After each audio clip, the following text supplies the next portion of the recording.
Is the Magnolia Bakery banana pudding overrated?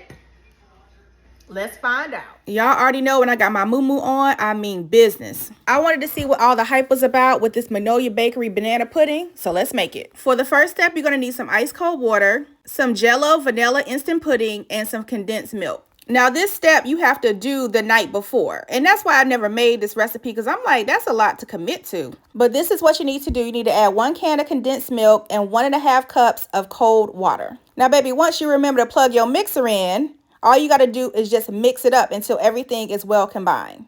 Now, the next step is to add 1 package of Jell-O vanilla flavored instant pudding. You want to mix everything up until there are no lumps.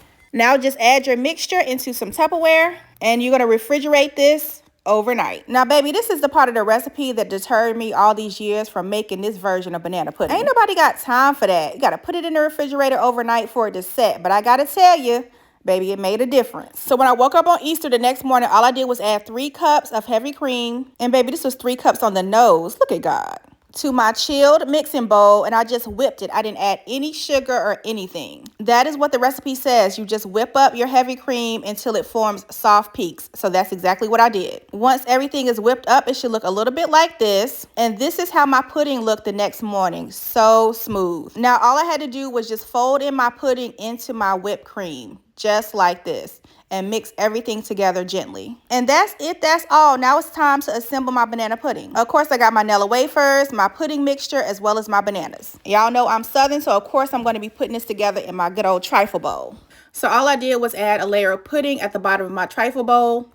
I then added some cookies on the outside of my bowl, you know, to give it a little razzle dazzle and give it that Southern Belle vibe. I then cut up 2 bananas. If you want to add more bananas, that's certainly up to you. I then crushed up some vanilla wafers to put on top of my bananas. Once I had all of my layers complete, this is what it looked like. So pretty. Now, this part is not a part of the recipe, but I wanted to make my own homemade whipped cream to go on top of my banana pudding. So I added a pint of heavy cream, some vanilla extract, and then 2 tablespoons of powdered sugar. Once you have your homemade whipped cream made, all you want to do is just add it to the top of your banana pudding. Now, I'm a banana pudding connoisseur. This Magnolia Bakery banana pudding was so good. It was so light, it was so airy, and it wasn't too sweet. Now, I see why people wait in line at Magnolia Bakery for this banana pudding. And baby, you can even get it shipped to you if you don't feel like making it yourself.